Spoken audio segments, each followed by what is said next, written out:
ndikone. Wasomo ndiko machielo madhi wuok e Zaburi 1 matindo 3. Owacho nang'o? Zaburi 1 matindo 3. Wadhi winjo kaka ndiko mar Jehova Nyasaye wuoyo kodwa kendo kosiro wachne. Owacho niya: ochalo gi yien mopidhe bath aora, manyago lembe e kinde molemo chiekie, kendo mabedene ok ner. Yesu pake. Amen. Wasomo ndiko 2, wadwano walam Jehova Nyasaye kuom wach mwawinjo mondo mi wawuo kuom wachno. Wuoro maler Nyasaye ma jadiera, wapaki wadendi, wating'o nyingi no malo. Ikelo wa studio kawuono mar Kalaka mondo mi wachni olandre e piny ngima. Wasewinjo kuomi kaka sesom e ndiko mari maler. Mi wachni mantiere kod nyalo omul ng'ato kendo ti kod ng'ato kuom lweny ka lweny ma ng'ato kale. Kawuono ni onyalo ae kowinjo kuom ndiko mari nendo. Wakwayi gi mage happy e nying Wuodi Yesu Kristo. Amen. Bwana Yesu asifiwe. Wasomo ndiko 2. Ndiko mokwongo ma wasomo nendo wuoyo kodwa ni chieng' moro achiel ne nitiere rawera moro mathin. To rawera ni endi ne wuoyi ma kijana miluongo ni wuod Jesse. Wuod Jesse ni endi nopo nono ka lweny nowuok e kind jo-Filistia kaachiel gi jo-Israel. Sama ne lweny owuok e kind jo-Filistia kaachiel gi jo-Israel, ne nitiere thuon moro miluongo ni Goliath. Thuon majagath moko ter nyange. Nobiro kinde ka kinde ka nofiano ne jo-Israel. Eka chieng' mane lweny owuok nendo, jo-Israel ne nitiere holo machielo, to jo-Filistia ne nitiere holo machielo. To sama ne jo-Israel oponono koneno ka jo-Filistia biro kogangore, jal marabora mogangore malich, luoro nomakogi. Sama ne luoro omakogi nendo, ne giponono ka ging'iyo koni kod koni ng'at manyalo konyogi. Bwana Yesu asifiwe. Amen. Kinde mowuotheni en kinde ma ji wuotho, to gimiluongo ni luoro dhi kod ngimagi. To kawuono adwaro mondo mi anyisi ni kikawo kiti 5 mane jatich Nyasaye nokawo, tibiro ponono ka Nyasaye no biro bet jakakori. Bwana Yesu asifiwe. Amen. Luoro osemako ji e tung' piny ka tung' piny, kendo luoro osemiyo ji ok obedo kod kwe. Luoro osemiyo nyaka jok man kod pesa, nyaka jotelo mag dinde, nyaka kuonde ka kuonde luoro osemakogi, nyaka sikunde luoro osedonje mosemakogi. To kawuono wakelo Nyasaye maduong', Nyasaye manyalo duto, Nyasaye manyalo chung' kod ng'ato, Nyasaye manyalo mako bar ng'ato. Bwana Yesu asifiwe. Amen. Sama ne lweny owuok, ma lweny nowuok, jal miluongo ni Goliath ma jahiti maonge kod kwe, manok mi jo-Israel obed kod kwe, noponono ka nobiro manogangore moting'o gige mag lweny. To sama noponono ka jal marawera ma Daudi ma wuod Jesse, ka wuon mare noore ni mondo mi odhi ong'iane owetege kuma nitiere thim. Sama noponono ka nodhi, gimane Daudi jatich Nyasaye okwongo radogo, nowado kod lweny e kinde kod owadgi miluongo ni Eliab. Bwana Yesu asifiwe. Awuoyo kodi ni kama entiere no, kata obedo ni nitiere owadu moro, kata nyaminu moro, kata jalembi moro, kata jakanisa ni moro makedo kodi, mamiyo ikedo kod lweny, ne kikichome tir, ng'e Jehova Nyasaye tir. Nyasaye no biro chung' kodi, kendo Nyasaye no biro bet jakakori. Bwana Yesu asifiwe. Amen. Sama ne Daudi oponono kochopo machiegni, sama nochopo machiegni to noponono koneno wadgi, to kowadgi ni endi onene, to wadgi ni endi openje, ang'o mibiro omo ka? Ibiro neno lweny, to rombe mag wuora tiweyo kanye? To Daudi nokong'iyo wadgi, noponono ka nolokore, mopenjo jok mane nitie, nang'o masetimo? To noponono ka nopenjo wach moro, mowacho niya, ja-Filistia mathiano ne jo-Israel ni, ang'o minyalo timne? Bwana Yesu asifiwe.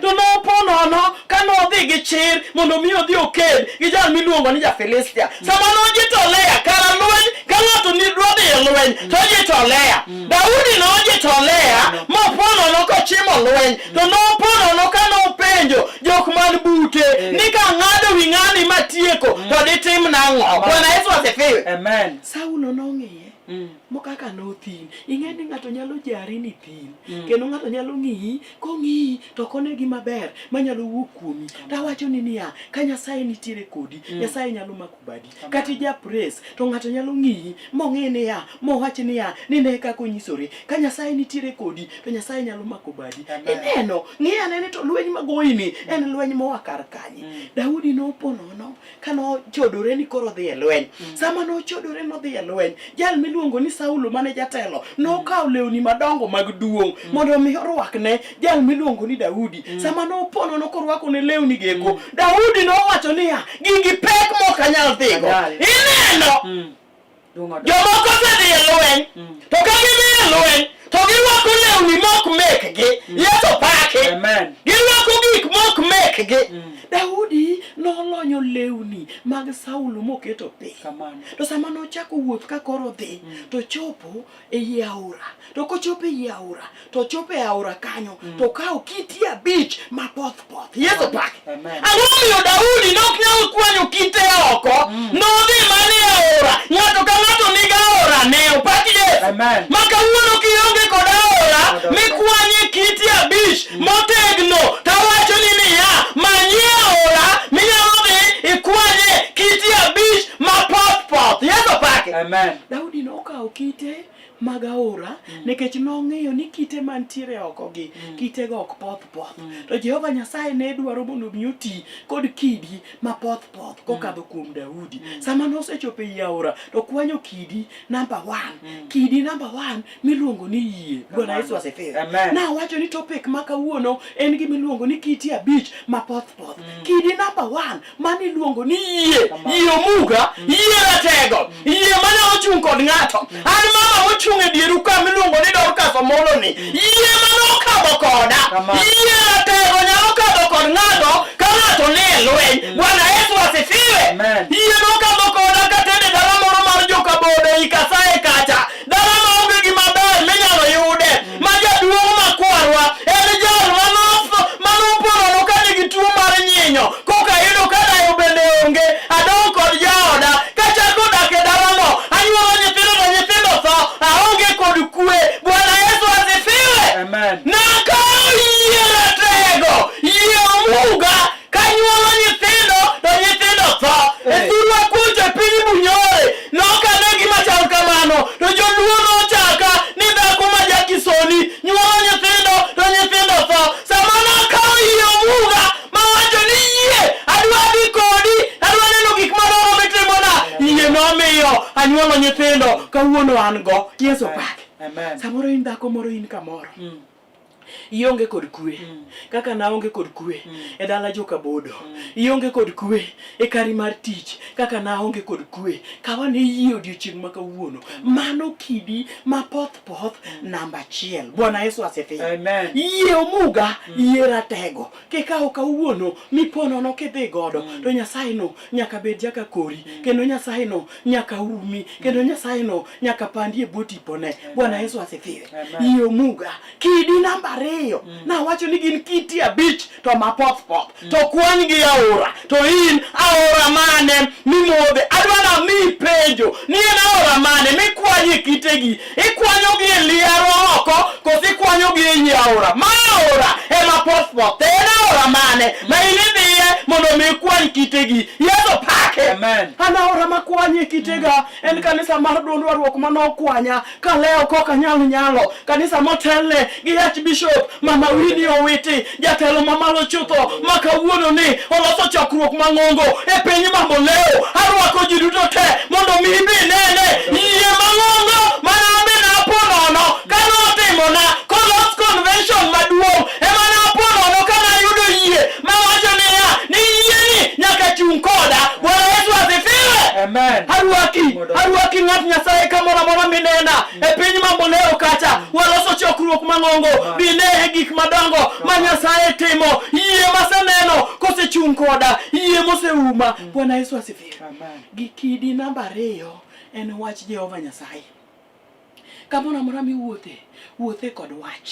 Jehova Nyasaye mano kidi mane Daudi okawo Okao number 1 men yie osoe kirope. Okane mfuku. Imbe ingi mfuku. Mekane wach. Makata ka weche tek. Tipo nono ka mfuku nino emekane wach. Koso in ka weche tek. Ti walo kebe ka juok nyaka londo. Ajuok nyaka londo ok nyal konyi. Ing'e kinde mwawuothegi nitiere nyaka jopolo, nyaka jomowar, nyaka pate, nyaka joma chal nade. Wach magi kano, gidhi kano kadumba wadumba. Jomoko bende osemi kitamba magi wuotho go. Jomoko bende wuotho kod pi. Tawuoyo kuom wach Jehova Nyasaye. Maga ng'ato kawo mokano. To koro kata lwenyge, kata goliath chimi kod wach moro, to Nyasaye no nyaka chung kodi, kendo nyaka umi, kendo nyaka chieli. Bwana Yesu asifiwe. Amen.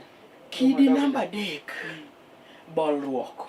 Joma war mang'eny madhi e lweny kindegi to onge gi gimiluongo ni bolruok. Be neno kibolori e nyim Jehova Nyasaye makata weche tek. Dibolori e nyim Jehova Nyasaye mondo Nyasaye nochung kodi. Ji mang'eny lweny loyo nikech ok gibolore. Ka lweny obiro mondo mi oked kode to seponono ka tunge oseti moponono kodhi malo. Daudi nobolore kata kowadgi ma Eliab nobiro mondo mi oked kode to Daudi noponono ka nobolore. Nokochimo Eliab tir. Ang'o michimo jasiki tir mondo mi ked godo. Ineno jasiki no ne ka bolruok mechal ng'amo bolore ochal kod guok moro manoponono kodhi manyo chiemo ka ng'ato. To sama guogi moko ponono ka giyo kamanye mondo mi otieke to kawo iwe to pando to ponono ko bolore to gore chong piny. Nyasaye no nyaka umi kendo Nyasaye no nyaka chung kodi. Nyasaye no nyaka bed jaka kori. Nyasaye no nyaka chung'ni e kedo. Yie namba 4.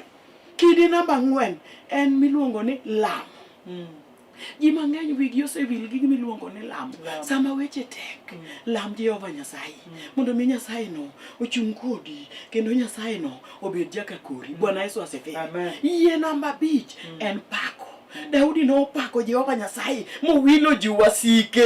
Pako moro mana winjo ko paki. Mane jovosho pako. Kaneno katina Nyasiaya pako Jehova Nyasaye. Kalili manyasiaya pako Jehova Nyasaye. Kakevin jo pako Nyasaye. Studio ka pako no emano ponono ka Daudi no pako mawinjo wasike no ponono ka no wil manyingi Nyasaye no yudo duong'. Bwana Yesu asifiwe. Kiti abich geko kikane ikiropi kata koro lweny obiro to Nyasaye no nyaka chung kodi. Ibiro chalo kodi yien madonge tiaora. Ibiro chalo kodi yien madonge tiaora. Maka jo wasiki obiro to ginyal ponono ka ginyalo yudi. Ginyalo pandi. Jehova no nyalo pandi e botiponi. Kendo in kama ibiro donge gik mabiro timore ni gibiro wacho niya ni en to wuotho mochopo kanye. Kara mana Nyasaye emoumi kendo Nyasaye no emochung kodi kendo Nyasaye no emobet jaka kori. Bwana Yesu asifiwe. Hawuoyo kuom kiti abich motegno. Kiti abich mapoth. Daudi noponono kowuodho kidi achiel sama ne jasike ma Goliath oponono kobiro. Daudi noponono kowuodho sama nowuodho kidi oyudo ka Goliath osethiano nene kata kamoro in ka Goliath thiano ni othiano ni onge kod tich othiano ni onge kod nyathi othiano ni onge kod mwandu. Kawuono kelo Yesu e kola TV ka makani ka Yesu no to kata bendo sethiano ni to Nyasaye no nyaka bed jaka kori. Bwana Yesu asifiwe. Othiano ni othiano ni ting misiki mondo mi dari we odi ne wach ne jasigu no ni kawuono adwa kawo kiti abich mapoth adwa dhi godo. Paki Yesu. Amen. Ing'eni jasigu no osethiano. Sani othiano nyaka sikunde. Ka nyithindo dhi sikul tiwinjo mana ni ot no muki. Iwinjo ni ne giponono ka no wang'o. Iponono ka ne giwang'o classes, giwang'o dormitory. Mano en jasigu Satan. Othiano nyaka ne josiasa. Josiasa kidegi eki oweyo nyaka bonde mane giwuotho go gi bodyguard mane ritogi. Tinde gikawo goons ema giwuotho go. Githiano jasigu thiano. Adwa wacho niya ni kata in mana jasiasa, kata in mana japuonj, kata in mana pastor, to jasigu Satan thiano ni moramo ni kanisa ma intiere no ok nyal gerore. Oramo ni gima ber ok nyal timore. Kawuono wacho ni kikawo kiti abich to Nyasaye no nyaka bed jaka kori. Kendo gima tekno emibiro ponono kibiro dhigo. Sama ne Daudi okawo kidi moneno ka jasike miluongo ni Goliath obiro ka Goliath osethiano. Goliath wuotho ka ng'anjo. Goliath nyalo ng'anjo ni e dala migomb mar dala. Goliath nyalo ng'anjo ni kuom nyithindi ni kik dhi sikul migomb mondo mi muony nyathi. Goliath nyalo ng'anjo ni kuom dichuo kama mokongo migomb mar ting'o tingo misigo mondo miya kawuono nyisi ne ya kato ng'anjo machalnade Nyasaye ni jadiera Nyasaye manyalo duto Nyasaye mapokolo Nyasaye matimo gik madongo e thuolo ni endi sa ber kendo kinde ber sama no ponono ka Goliath ne ponono kane biro sama Goliath ne biro mondo mi odhi omonj jo-Israel kosebuono jal miluongo ni Daudi ma wuod Jese ne Daudi oponono ka Daudi odok chien to go step achiel kodok chien iwinjo kara kidwa loyo jasiki goya ne step achiel kidok chien ing'e ne ka kichung Daudi no go step achiel kodok chien to kawo kidi achiel ei kirope okang'eyo ni Roho Maler wacho ni no kawo kidi mane okang'eyo ni no kawo yie okang'eyo ni no kawo wach Nyasaye to okang'eyo ni no kawo lamo to okang'eyo ni no kawo bolruok to okang'eyo ni no kawo pak ema no kawo ei kirope sama no kawo ei kirope to kete i orujre to kosekete i orujre to rundo to Goliath mabiro ka ng'anjone to en orundo kidi nogo kidi achiel moluore wi Goliath ma Goliath nogore ataro Bwana Yesu asifiwe haleluya maligangla Goliath neno jasiki no ligangla modwano kedgo kodi emomiyo ka jasiki kedo kodi to ng'e gimidwaro mondo mi ked kode ligangla modwano ked kodi no ligangla no ema biro ponono ka biro tieke ligangla mane Goliath oting'o ema ni Daudi odhigo ma Daudi ochung' kuome mokawo mong'ado godo wiye moting'o malo ma mono wer mono go sigia mon kaka Jennifer Anyango Giri manyao Genya mane piny odongo ma wan ge studio ka mon ge ko noponono kano chung jal mane onge kod kore e piny Kanyakwar kacha ne gichung mane gishangilia ka jochiende nomake e piny Kanyakwar mama ma wachungo ni jochiende nomake piny Kanyakwar kowuotho gi champas mamoro kwar to moro rambulu kawuono ni Jehova timone hono ma kawuono ochung e studio ka making'iye to kochal chiliel ochalo chi minister Nyasaye no nyalo chung kodi Nyasaye no nyalo animalo Nyasaye no nyalo timo kambi kon ngimani Nyasaye no nitiere ka sama ne mono wer ni Saulo nonego tara gi gan to Goliath to Daudi to kawuono onego tara gi gana wach no ne lich e piny Israel Bwana Yesu asifiwe biro bedo malich nyaka dala kama dake kata ji osebuoni kata ji osegoni siboi kata ji oseyanyi Nyasachwa no ngima kendo Nyasachwa no tiyo e thuolo ni endi adwa na rwak jati Nyasaye mamalo chutho mondo mi olamni e Jehova Nyasaye kuom chandruok ka chandruok kata lweny ka lweny mikadhe odiochieng' ma kawuono Nyasaye orowa ka mondo mi wanyisi ni nitiere jal moro manyalo puoyo lweny no nitiere jal moro manyalo chung' kodi nitiere jal moro manyalo mako badi mana ke kawo kiti abich ma poth tiwuotho go ei kiroki in kata wari kako wari no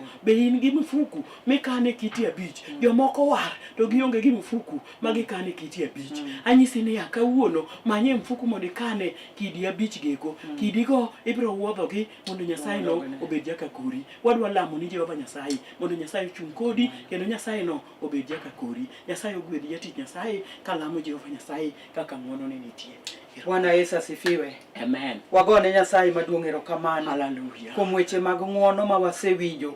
Kuom gimiluongo ni kit abich ma ng'ato nyalo kawo ka lweny ger kode. Erokamano ne Yesu ratego.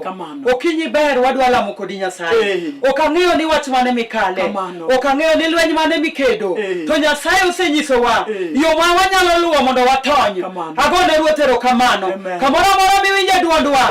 Wan e Nyasaye mar Elijah. Nyasaye ma Nyasaye ma jamak lwet ji da poko mako lwet chieng' mar achiel kalweny oleo koda to mana weche mamamo wuoyogi ema nafwenyo mana kawo yie ratego yieno nomuomo koda kawuono gokinyi ka wan ka ok ang'eyo lweny mane Nyasaye ma wan e mbelene ojang'wono kendo jadiera obiro a kodi malo obiro kalo kodi ulero iyi mondo walam kamoro amora ma initie yie nyim Nyasaye no ni gima dhano ok nyal Yesu ratego nyalo Wuoro maler Nyasaye mar Israel wasebiro bedo ni jagony erokamano komodo mar lweny iwinjori alama winjori apaka waseneno nyalo mar badi kamoro amora ma jowinjowa Jehova wachne gima kata tiyo mulie dhakono Nyasaye mulie kijana no Ruoth mulie nyakono Nyasaye maduong' iriene gi badi ratego imak lwet gi Jehova ijamak lwet ji makel lwet gi Nyasaye migibedie jawoch kodgi malo mondo ginyalo mar badi. Waketo gi e lweti Nyasaye nikech wachni ngima kendo tiyo. Gimoro amora ma dhano ok nyal, Yesu ma wakelo studio ka biro nyalo ni kuom yie. Kaw yie kaka okumba kendo yie biro mako lweti. Wagone Ruoth erokamano. Nyasaye manyalo gik matek, bed kod yie kuom wach moro amora miselame nikech muma wacho ni gima dhano ok nyal, Yesu ema nyalo. Yesu ma wakelo kaini kawuono kod okinyi obiro nyalo ni kuom wach moro amora mikele nyime. Nyasaye ma jadierani onyalo ne joge kuom weche matek. Omiyo yie ni matek mipedhe nyime kawuono obiro nyalo ni. Bed kod yie nikech Nyasachwa nyalo. Wagone Ruoth erokamano. Wayie no osenyalo kendo wayie ni tekone maduong' osemuli kamoro amora ma intie. Ibiro go erokamano kuom gik madongo ma wuod Nyasaye timo. Wagone Ruoth erokamano. Nyasaye mondo gwedhi kamoro amora ma intie. Wayie no osemuli gi teko mar bade kendo oserucho nying marach ma nyicho ndiko kuomi. Wayie no osemi nying manyien kendo osea kodi malo. Wayie no osetimoni. Beda kod yie. Nyasaye mondo gwedhi e nying Yesu Kristo Ruodhwa. Amen. Wagone Nyasaye malich erokamano. Hallelujah. Kuom lamo ma mama oselamo. Bed kod yie ni onge gima tek matamo Nyasachwa. Wan wachung' e mbele nini bene wan mon manok nyal kwan. To kane wagore nyim Jehova Nyasaye, Nyasaye notimonwa. Maka wuono ni watimo neno.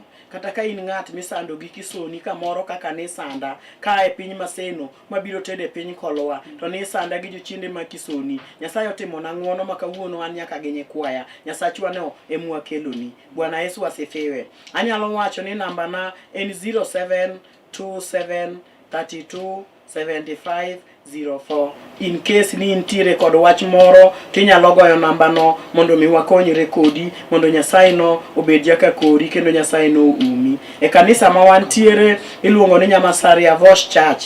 Nyamasaria Voice Church nitiere opposite Nyamasaria Primary. Kia e Batatos kacha biro mbele matin kapok ichope kona migoyo kidhi Nyamasaria Primary idhi yudo signpost mondik kanyo ni Nyamasaria Voice Church. Wan gi kanisniwa ang'wen e Nyamasaria Assembly. Ane jatelo mar Nyamasaria Assembly. Kanisa wa machielo nitiere kamiluongo ni Molem Voice Church. Molem Voice Church kia Molem tibira ndarano to kapok ichopo Jama Primary School idhi neno post mondik kanyo mondik kanyo ni Molem Voice Church. Kidonjo kanye papo moro kanye toke gorofa moro kanyo idhi yudo kama church wanitie. Wan gi church machielo iluongo ni Bwanda Voice Church. Bwanda Voice Church kidhi Bwanda Primary School tibiro pono kineno kanisa maduong' mondik ni Voice Church. Kanisa wa machielo en Ranger Voice Church. Ranger Voice Church kidhi Ranger Primary School kapok ichopo Ranger Primary School kia gi area mar Ragumo idhi neno kanisa mondik maduong' kanyo ni Ranger Voice Church. Waruaki kamoro amora ma intie Nyasaye mondo mi ogwedhi. In case ni intiere kod wach moro midwa ni wakonyi e lamo inyalo donje kanisni wago kata inyalo kontaktwa e namba mami yudi chieng' maka wuono mondo Goliath machando kit ngimani no omi ibed kod kwe. Nyasaye mondo gwedhu kendo Nyasaye mondo mi oumu. Erokamano ne Kola TV morwako wa odiochieng' maka wuono kendo Nyasaye biro timo ng'wono ka giyienewa obiro duogo odiochieng' machielo mondo mi wayale injili. Ne praise and worship team Nyasaye mondo mi ogwedhu kuom ng'wono ma Jehova Nyasaye osetimoni. Ne nyaminwa Reverend Jennifer ma en jatelo maduong' e Kisumu East Sub Region Secretary marwa. Nyasaye mondo mi ogwedhi kuom winjo kendo chopo kaka ng'wono mar Jehova Nyasaye nitie. Nyasaye mondo mi ogwedhu.